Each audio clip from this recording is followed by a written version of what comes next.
چپ کر دو نا ماسٹر. حضرات گرامی، اللہ تعالیٰ کا بڑا احسان ہے، اور جتنا بھی شکر کیا جائے کم ہے کہ ہمیں اللہ تعالیٰ نے توفیق دی ہے کہ اس درس میں آ کر حاضر ہوتے ہیں. اور حقیقت میں مولانا کا درس ایسا ہوتا ہے کہ ہمارے جو دل زندہ ہو جاتے ہیں، ضمیر بیدار ہو جاتے ہیں، اور ایمان کی تجدید ہوتی ہے. فی الحقیقت جو پورا ہفتہ عشرہ ہم ادھر ادھر پھرتے رہتے ہیں.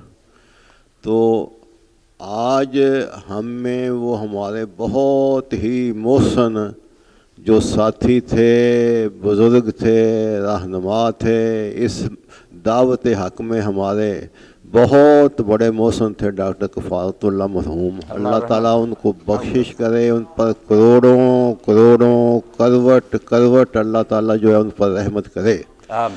تو وہ ہم سب کے محسن تھے اس لحاظ سے کہ اس دعوت کی طرف، اس راہ حق کی طرف انہوں نے پوری زندگی، جیسے مولانا نے کہا ہے کہ انہوں نے کبھی پرواہ نہیں کی کہ اکثریت کس طرف ہے، لوگ کیا چاہتے ہیں. انہوں نے خدا لگتی بات کی اور خدا ہی کے لیے جو ہے انہوں نے زندگی بسر کی، جیسا کہ قرآن مجید میں ہے کہ ان صلاتی و نسکی و محیای و مماتی للہ رب العالمین، کہ انہوں نے اپنی زندگی اور موت تک جو ہے وہ اللہ تعالیٰ کی فرمان برداری کی، اور اپنے ساتھیوں کو جو ہے انہوں نے اپنے ساتھ لے کر چلے. حقیقت میں یہ جو حلقہ احباب یہاں پر درس کا ہے، یہ انہی کا صدقہ جاریہ ہے، انہی کا سب سے زیادہ اس میں حصہ ہے، اور بہت ہی زیادہ وہ توجہ کے ساتھ، انحصار کے ساتھ. اور پھر ان میں دوسری خوبی جو ہے میری نظر میں یہ تھی کہ وہ ساتھیوں کا بڑا خیال رکھتے تھے. جہاں کسی ساتھی کو کوئی ضرورت پڑی ہے، مالی پریشانی ہے، بیماری ہے، یا اور کسی قسم کی ہے، وہ خود جو ہے ان کے پاس جاتے اور ان کی جو ہے وہ حاجت جس طریقے سے بھی جہاں تک ان کا ممکن ہوتا ہے، استطاعت ہوتا ہے، وہ پورا کرتے. اور یہ سب کچھ جیسے کہ مولانا نے فرمایا کہ یہ دین کے لیے تھا. ان کا مطمع نظر تھا تقوی حاصل کرنا، اللہ تعالیٰ کی خوشنودی جو ہے، اسلام پر عمل پیدا ہونا، اور دوسرے باطل نظریات کے خلاف جو ہے پوری زندگی انہوں نے جو ہے وہ گزاری ہے. جیسا کہ وہ ان کا مقصد جیسے تھا کہ وہ مولانا مودودی مرحوم کے جو ہے لٹریچر پڑھے ہوئے تھے. جب بھی کوئی کسی مجلس میں بات ہوتی، مثلا مولانا صاحب درس دے رہے ہیں اور کہیں درس ہو رہا ہے، تو وہ ضرور اپنی رائے یا تبصرہ اس کے بعد کچھ نہ کچھ واقعات کے ذریعے کرتے. جیسے ابھی مجھے یاد آ رہا تھا کہ جب مولانا صاحب یہ نماز کی تاکید کر رہے تھے، تو وہ کہتے ایک دفعہ ہم جو ہے وہ چولستان سے آ رہے تھے، رحیمیہ خاں پہنچے، آگے جو پھاٹک رکا ہوا تھا، تو میں اور میرا ساتھی تھا، اس کا نام وہ مجھے یاد نہیں ہے، کہ انہوں نے کہا کہ ہم نماز یہاں پر پڑھ لیں، وقت ہو گیا ہے، شاید آگے جو ہے وقت ملے یا نہ ملے یا سائے. تو کہتے ہیں وہ ہم نے نماز پڑھی اور پھاٹک کے بعد جب آئے تو وہ میرا ساتھی جو ہے وہیں اللہ تعالیٰ نے اس کی روح جو ہے قبض کر لی. تو اس قسم کے اور ہر موقع پر ان کے بڑے واقعات ہیں، بڑی ان کی باتیں یاد آتی ہیں. اللہ تعالیٰ ان کی بخشش کرے، مغفرت کرے، اور ان کی اولاد کو بھی جو ہے وہ ہمارا یہ جو فرض بنتا ہے کہ ہم ان کے ساتھ جو ہے وہ رابطہ رکھیں. جس راہ پر وہ چل رہے تھے ان کی اولاد کو بھی اسی طرف لائیں، ان کو بھی پابند کریں. اللہ تعالیٰ یہ ان کا صدقہ جاریہ ہے کہ دنیاوی لحاظ سے بھی ان کی اولاد جو ہے وہ بالکل اب سیٹ ہے. جس پہلو سے بھی دیکھیں وہ بچے اچھے ہیں. تو اللہ تعالیٰ ان کو ان کے نقش قدم پر چلائے. ان کے اور اس کے بعد سب سے زیادہ جو ہے وہ ہمارے چونکہ وہ محسن تھے، اس حلقے کے بانی مبانی تھے، اس حلقے میں وہ باقاعدگی سے آتے تھے، حتیٰ کہ جب وہ آخری دنوں میں بیمار تھے وہ بھی یہاں پر بھی بعض اوقات لیٹ کر بھی وہ درس سن لیا کرتے تھے.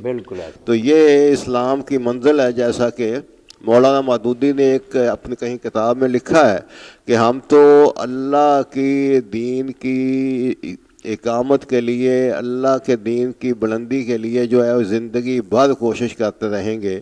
اگر ہم دوڑ رہے ہیں وہاں سخت نہیں رہتی تو ہم آہستہ آہستہ چلیں گے، وہاں پر نہیں جاتی تو ہم جو ہے لنگڑاتے ہوئے چلیں گے، نہ صحیح پاؤں بھی نہ رہیں گے تو گھسیٹتے اس طرح ہم چلے جائیں گے۔ جیسے کہ مولانا نے کہا کہ اگر اللہ تعالیٰ کا شوق اور جذبہ ہو تو انسان جو ہے کسی رکاوٹ کو وہ سد راہ نہیں سمجھتا، بلکہ وہ کوشش کرتا ہے اس کو دور کرے۔ تو اس لیے ہمارے ساتھی اللہ تعالیٰ ان کو بخشے، ان کی بخشش کرے، ان کی مغفرت کرے۔ کفایت اللہ صاحب ہمارے لیے ایک بہت اچھی مثال تھی، ایک بہت اچھی مثال تھی، اور یہ انسان کی دنیا میں خوش قسمتی ہوتی ہے کہ ان کو دنیا میں اچھے ساتھی مل جائیں۔ اچھے ساتھی مل جائیں تو دنیا کا سفر جو ہے، نیکی کا سفر جو ہے، راہ حق کا سفر ہے، وہ آسان اور سہل ہو جاتا ہے۔ تو ہمیں بھی ان کے نقش قدم پر چلنا چاہیے، اور یہ جو صدقہ جاریہ یہ قرآن مجید کی شکل میں، درس قرآن کی شکل میں اور دوسرے، تو ان پر ہمیں عمل کرنا چاہیے، اور ان کی اولاد کے ساتھ بھی اسی طرح رابطہ رکھنا چاہیے، ایک بڑے ہمدرد خیر خواہ کی طرح، جس طرح وہ خود بڑے ہمدرد اور خیر خواہ تھے، بہت بڑے ہمدرد اور خیر خواہ تھے، تو خود ان کی جو ہے ضروریات مشکلات کو جو ہے دور کریں، ان کو دین ہی کی طرف جو ہے راغب کریں۔ اللہ تعالیٰ مجھے بھی اور آپ سب کو آمین۔ توفیق دیں ملک۔ ڈاکٹر صاحب کا جو مشن تھا نا، اس کے لیے آپ بھی کوشش کریں کہ آپ اپنے ساتھ کچھ اور ساتھیوں کو بلایا کریں، توجہ دلائیں۔ جو اللہ نے قرآن میں ابھی میں نے پڑھا کہ تم بتاؤ شاید کوئی تباہ ہونے سے بچ جائے، نہ سنیں کوئی تو اس کی مرضی۔